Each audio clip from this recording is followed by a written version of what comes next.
Breast cancer की कहानी hero की जुबानी। हेलो एवरीवन, मैं कविता शर्मा, एक कैंसर सर्वाइवर, जिसमें मैं अपनी कैंसर की पूरी जर्नी को बताऊंगी, कैंसर स्टार्ट होने से लेकर कैंसर के ठीक होने तक। जैसे मुझे फरवरी फर्स्ट वीक में मेरे ब्रेस्ट में हार्डनेस फील हुई और जिससे कि मुझे एकदम माइंड में आया कि मुझे कहीं ब्रेस्ट कैंसर तो नहीं है। इमीडिएट मैंने हस्बैंड को बताया और फिर विदिन 2-3 डेज़ में हमने डॉक्टर से अपॉइंटमेंट लिया और जा कर के डॉक्टर से बात की, एग्ज़ामिन करवाया। डॉक्टर ने कुछ टेस्ट लिख के दिए, जैसे first test mammography, then biopsy, फिर उसके बाद पेट स्कैन। ये तीनों टेस्ट हुए जिसमें कि मेरे को रिपोर्ट में आया कि मुझे कैंसर है। और जब मेरे कैंसर की रिपोर्ट आई तब मैं ऑफिस में थी और मॉर्निंग का 11 बजे का टाइम था और मेरे को पता लगा तो एक बार तो मुझे ऐसा लगा कि मेरे पैरों तले ज़मीन निकल गई कि ये मुझे क्या हो गया। लेकिन फिर मैं वॉशरूम गई, वहाँ जा कर के अपना फेस वॉश किया, 10 मिनट रो करके उसके बाद सोचा कि नहीं, मेरे रोने से ऐसे ये इतनी बड़ी प्रॉब्लम सॉल्व नहीं होगी और मेरे रोने से मेरे परिवार के कितने लोग रोएंगे। उससे बेटर है कि मेरे को ये अकेले को पहले हिम्मत रखनी पड़ेगी। जब मैं हिम्मत रखूँगी तभी हिम्मत से सबको ये चीज़ को बता पाऊँगी। और मुझे रोता देख के सभी रोएंगे, वो मुझे कभी गवारा नहीं था। इसीलिए मैंने ये चाहा कि मैं अगर हिम्मत रखती हूँ तो शायद मुझे कुछ देख करके मेरे परिवार के सभी लोग हिम्मत रख पाएंगे और खुशी से इस परेशानी वाले समय को आराम से हम लोग निकाल पाएंगे आगे। जब फिर डॉक्टर से बात करने के बाद डॉक्टर ने मुझे मेरा लाइन ऑफ ट्रीटमेंट बताया कि फ़र्स्ट पहले मेरा ऑपरेशन होगा, फिर ऑपरेशन के बाद 15 दिन के गैप के बाद मेरे को कीमोथेरेपी दी जाएगी, जिसमें 8 साइकिल्स ऑफ कीमोथेरेपी होंगी। उसके बाद मेरे को 15 दिन के गैप के बाद फिर से रेडिएशन थेरेपी दी जाएगी, जो कि 20 साइकिल्स ऑफ रेडिएशन थी मेरी।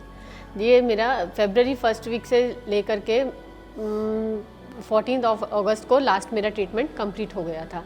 जिसमें जब ऑपरेशन हुआ तो मेरे को टेंशन था और मैं उस टाइम ऑपरेशन होने के बाद जब मैं बेहोश थी और मैं नर्स से पूछा कि सिस्टर मेरा ऑपरेशन की बारी कब आएगी, तो सिस्टर ने बोला मैडम आपका ऑपरेशन तो हो भी गया। तो जब मैं बाहर ऑपरेशन थिएटर से वापस आ रही थी तो मेरे को मेरे हस्बैंड बाहर मिले और चैम्पियन आ गई जीत के। तो मुझे उनकी ये वर्डिंग आज भी याद है कि उनके इस शब्द ने मुझे इतना उत्साहित कर दिया कि जैसे मेरे को मेरे घर के सभी लोग मेरे साथ थे, सबकी केयरिंग, सबकी जो भी परेशानी मेरे साथ थी सभी उसमें मेरे साथ थे और सबने मेरे को पूरा साथ दिया, जिसकी वजह से मैं भी जीत पाई। और मैंने भी कोशिश करी कि मैं इतनी हिम्मत रखूं कि मैं अपनी आंख में आंसू नहीं लाऊंगी तो मेरे घर का भी कोई इंसान परेशान नहीं होगा और सभी लोग मिल करके इस बीमारी को हरा पाएंगे और हम जीत पाएंगे। क्योंकि तभी कहते हैं कि मन के हारे हार है और मन के जीते जीत। अगर आपने मन में ठान लिया कि आप इस बुरी बीमारी से जीत पाएंगे तो आपको कोई हरा नहीं पाएगा। और अगर आप पहले ही दिन गिव अप कर देंगे कि नहीं ये तो मुझे क्या हो गया, मैं तो जी भी नहीं पाऊंगी, मर जाऊंगी, इससे बहुत सी इस बीमारी के बारे में वाकई में फैला हुआ भी है और कुछ होता भी है कि, लेकिन अगर आप मन में ठान लें कि हाँ नहीं, इतनी बुरी बीमारी को भी आप हरा सकते हैं अपने खुशी से, अपने पॉजिटिव एटीट्यूड से। कभी भी आप अपने आप को, अपने भगवान को कभी हमेशा उस पर विश्वास रखें कि जो भगवान आपके लिए करते हैं वो आपके सोच से भी ज़्यादा अच्छा करते हैं।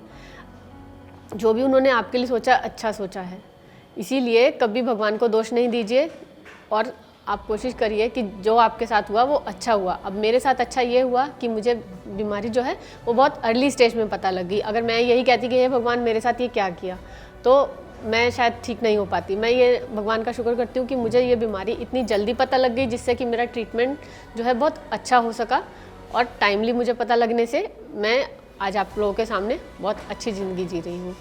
और इस बीमारी से ठीक होने के बाद मुझे अभी ये लगा कि जितना मैं अच्छे से ज़िंदगी जी सकूं उतना ज़्यादा अच्छा है। भगवान ने इतनी सुंदर लाइफ जो हमें दी है कि इस सुंदर लाइफ को हमें एक पल भी वेस्ट नहीं करना है। इसका जितना आप खुश रहो, सबको खुश रखो, वही मैं सबसे कहना चाहूँगी। और इस बीमारी के लिए सबसे ज़्यादा अवेयरनेस देना चाहूँगी कि बिल्कुल भी घबराना नहीं है। जब भी अगर आपको पता लगता है आपको कुछ है तो आप उस चीज़ को छुपाएं नहीं, जा कर के बताएं और लोगों से बात करें, ताकि आपको और नए आइडियाज़ मिल सकें कि आपको उस बीमारी से कैसे ओवरकम करना है, कैसे जीत करके आना है।